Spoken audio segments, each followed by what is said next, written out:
नमस्कार, एफएचएल टाइम्स, आधार न्यूज़ और AVN TV पर आपका स्वागत है। मैं हूं आपके साथ कुमार आकाश और मेरे साथ हैं मनदीप। आज इस वक्त हम मौजूद हैं आदमपुर मंडी में और फिलहाल अभी बीजेपी की रैली हुई है और तमाम वरिष्ठ नेता यहां पहुंचे हैं और इस पर चर्चा करने के लिए मनदीप मेरे साथ हैं। मनदीप, क्या लगता है आपको, जिस तरह से जो मौसम बना है फिलहाल चुनावी मौसम में, उसमें क्या लग रहा है, बीजेपी के लिए रास्ता आसान या मुश्किल?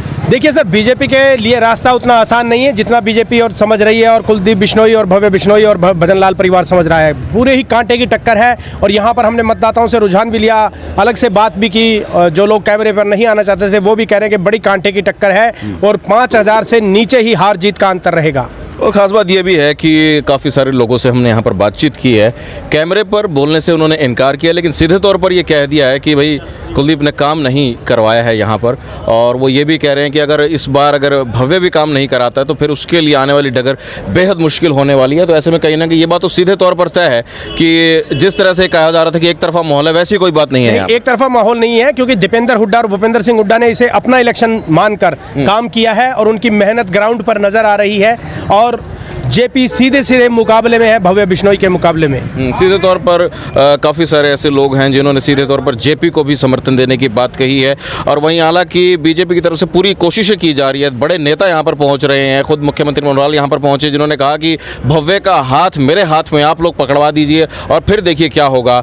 और लेकिन एक दिन पहले की अगर मैं मनदीप आपसे बात करना चाहूँगा कि जिस तरह से दुष्यंत चौटाला ने ये कहा है कि हथौड़ा मार दीजिए, लोहा गर्म है, अलग अलग तरह के उस पर इशारे निकल कर सामने आ रहे हैं। जी बिल्कुल, आज भी जो दुष्यंत चौटाला की बॉडी लैंग्वेज थी और जो उसकी भाषण कला थी, भाषण का जो पिच थी वो बड़ी लो थी और बड़े चिंता में नजर आ रहे थे।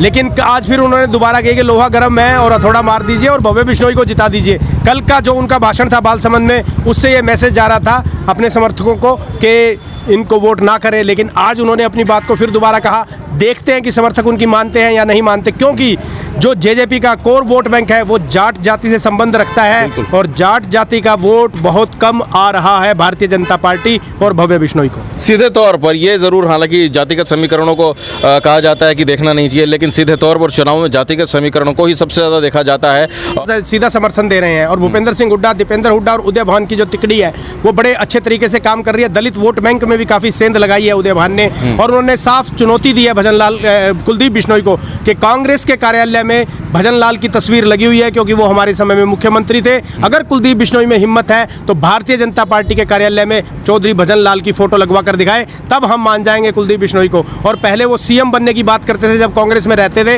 अब किसी भी भारतीय जनता पार्टी के मंच पे वो एक शब्द भी तो बोले कि मैं सीएम का दावेदार हूँ या मैं सीएम बनना चाहता हूँ। ये सीधे तौर पर देखने वाली बात होगी कि सीधे तरह से ये जो तस्वीर का अगर मुद्दे की बात की जाए या सीएम बनने की कहने वाली बात की जाए, उससे ज़रूर फिलहाल कुलदीप बिश्नोई उस बयान को अब नज़रअंदाज कर रहे हैं। अपनी एक जो है कहते हैं कि बिल्कुल धीरे धीरे कदमों से आगे बढ़ने की कोशिश कर रहे हैं, भव्य के लिए लगातार प्रचार कर रहे हैं, वोट मांग रहे हैं। मुश्किल ज़रूर है, डगर बेहद मुश्किल है और कांटे की टक्कर इस बार दिखाई दे रही है। आज दोनों पिता पुत्रों ने कहा कि हमारे से कोई गलती हो गई हो, जो हमारे से नाराज हो, हम आज से माफ़ी मांग रहे हैं। इससे ये सिद्ध होता है कि मतदाता उनसे नाराज है और मनाने की कोशिश कर रहे हैं, कवायद कर रहे हैं। खुद रेणुका बिश्नोई का भी भाषण कर करके गला बैठ गया है और लोगों को मना रही है। इवन मनोहर लाल खट्टर की एक बड़ी बात आज सामने आई, बड़ी बात दिखाई उन्होंने कि उन्होंने अपने से पहले स्वर्गीय चौधरी भजन लाल की धर्मपत्नी जसमा देवी को अपनी बड़ी बहन कहकर संबोधित किया और उनको भाषण भी करवाया अपने से पहले। तो ये एक बड़ा अच्छा मैसेज और एक इमोशनल टच देकर गए हैं मनोहर लाल खट्टर। बेशक सीधे तौर पर जैसा कि मनदीप ने बताया कि इमोशनल टच भी यहाँ पर दे दिया गया है। जसमा देवी को खुद मुख्यमंत्री आगे लेकर के आए हैं और जैसे कि माफ़ी मांगी जा रही है, तो हर तरह की जो कोशिश है उसे अपना कर आगे बढ़ने की कोशिश की जा रही है। लेकिन फिर मैं यही कहूँगा कि चूँकि विकास कार्यों में कमी रही है, स्थानीय लोगों का ये कहना है, तो ऐसे में मुकाबला कांटे का है और फिलहाल भव्य के लिए ये डगर बेहद मुश्किल दिखाई दे रही है। फिलहाल के लिए इस वीडियो में इतना ही, हमें दीजिएगा इजाज़त, नमस्कार। आज शाम को हम फिर दोबारा हाजिर होंगे, आपसे गांव वाइज और कास्ट वाइज पूरा सर्वे देंगे, उसको देखना ना भूलिए, क्योंकि उससे बिल्कुल क्लियर पिक्चर आपके सामने आ जाएगी कि कौन कैंडिडेट जीत रहा है, कौन हार रहा है, कौन आगे है, कौन पीछे है और किसको कितने मत मिलने वाले हैं।